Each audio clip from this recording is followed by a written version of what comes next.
He spent 60 years being the man who never stopped. The frontman. The hips. The voice that made stadiums shake.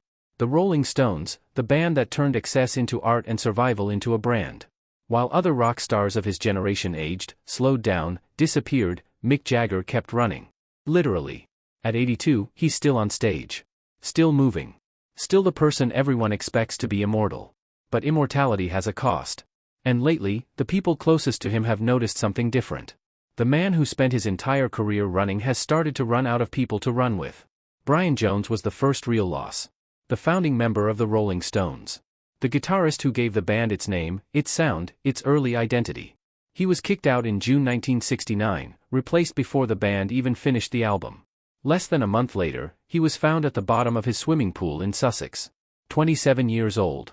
Jagger didn't speak about it much at the time. The band played a scheduled concert in Hyde Park 2 days after his death, dedicating it to his memory. Thousands of butterflies were released. Most of them didn't survive the summer heat.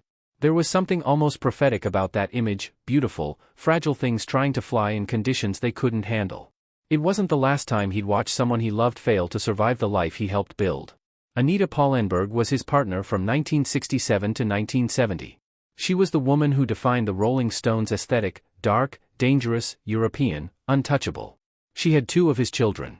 One was born prematurely and died after 9 days.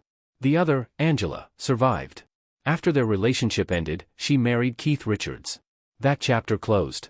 But her life after that was hard: addiction, legal problems, poverty. She died alone in her flat in 2017, aged 73. No one found her for days. Jagger issued a statement. He called her generous and talented. He said he would miss her. But the people who knew them said he was more shaken by her death than he let on. Because Anita wasn't just a former partner. She was a piece of a world that no longer existed. And every death in that world took another piece with it. Then Charlie Watts died in August 2021. Not a girlfriend. Not a lover from another era. The drummer. The man who had been there since the beginning. The quiet one. The steady one. The person who held the rhythm while everyone else burned. Jagger said it was an enormous loss. And in that phrase, enormous, not devastating, not unbearable, just enormous, you could hear a man who'd been doing this so long that even grief had to be measured carefully. Not because he didn't care. Because he cared too much to fall apart on the stage that was still waiting for him. The Rolling Stones are still touring. But the people who made them are thinning out. Jerry Hall, 20 years together. 4 children. A marriage that ended in 1999 after decades. She's spoken publicly about the pain of that ending. He hasn't. Marianne Faithfull, the great romance of the late 60s. It ended.